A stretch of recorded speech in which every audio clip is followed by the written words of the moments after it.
So I'm channeling my inner Vanilla Ice with this 89 Mustang. I brought my bedazzled USA red, white, and blue jacket, and the marketing department said, not a chance. So,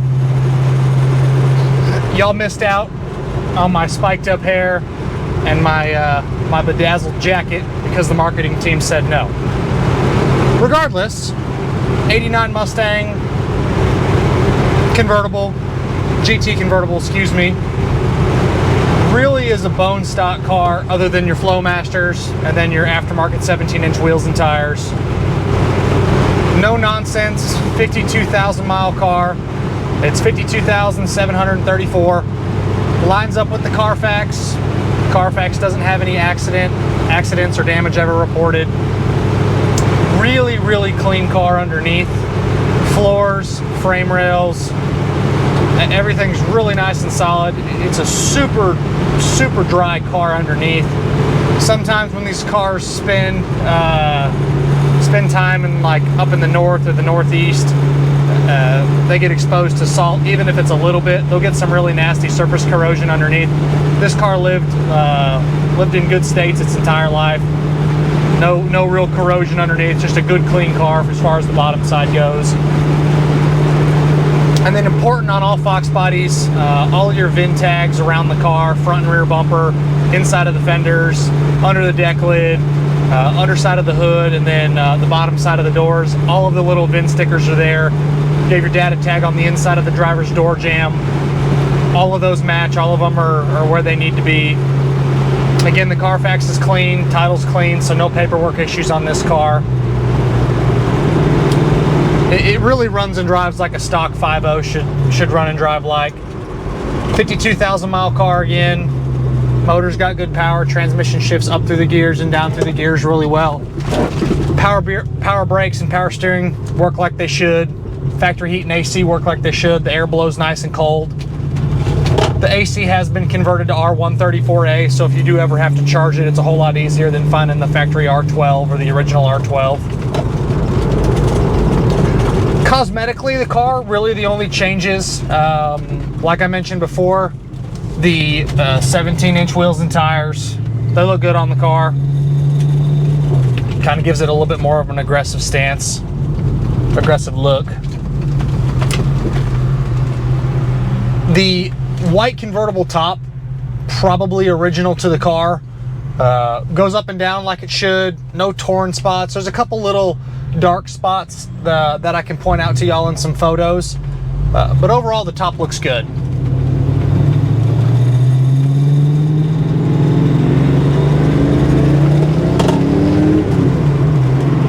Let this rock truck get in front of us a little bit here. We'll hang back for a second. Interior, overall it's really clean. It is a factory white and red interior like you see it. I believe all of the interior to be original. All of the seats have a little bit of wear. The passenger seat over there has got a couple little flaws from getting in and out.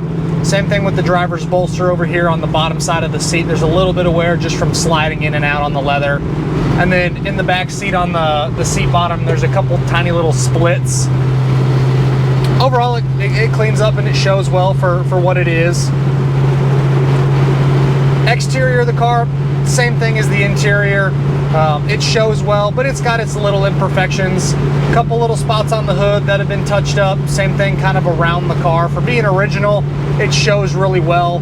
When you get up on top of it, you can kind of nitpick it to death. But again, still shows really nice. All right, so we're in fourth. We'll do a little third gear pull here. There's 60, 65, 70. Car does great. Does everything you want a 5.05 speed to do. And with the Flowmasters, you just can't beat the sound of Flowmasters behind a 5-liter. I mentioned that pretty much in all of our videos. It's just common knowledge that Flowmasters behind a 5-liter are just the best sounding muffler. All right, our notorious bumpy road. Test out the suspension. All of the suspension on this car feels and looks bone stock. I don't think anything's ever really been changed. Nothing's worn out. Suspension feels nice and tight. Steering also feels really good, really responsive.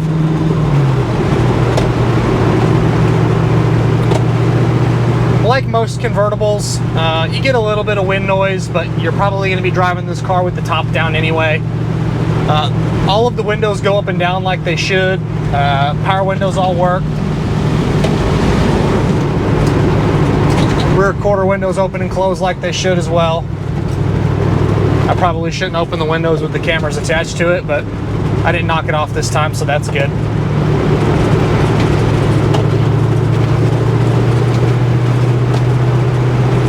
I really wasn't a Fox body guy for a long time. I really just didn't care about them. They weren't really my generation.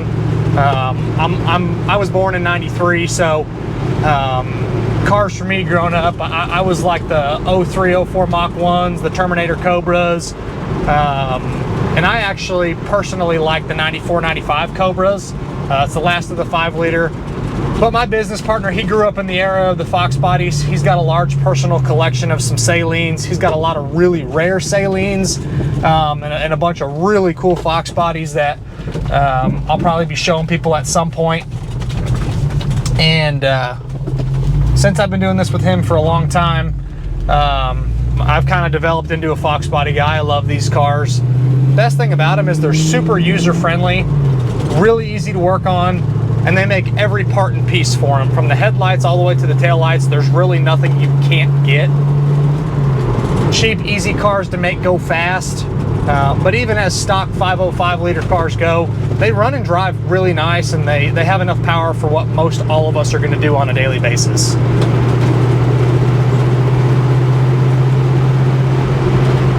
And we're in that time period now where guys in their late 30s into their mid 40s, when they were in high school, the Fox body stuff was the craze, and that's all what they drove. So that's why we sell a ton of these cars. I think a Fox body Mustang of any platform Fox body, if it's just an LX hatch, if it's a GT, if it's a 93 Cobra, and anything in between, I think if I counted up my sold cars for the last 3-4 years, Fox body Mustangs would definitely be the #1 seller by a large margin.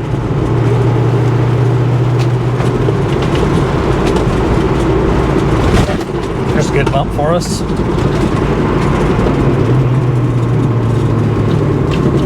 All right, last couple turns here. No one's coming. We'll blow by the stop sign.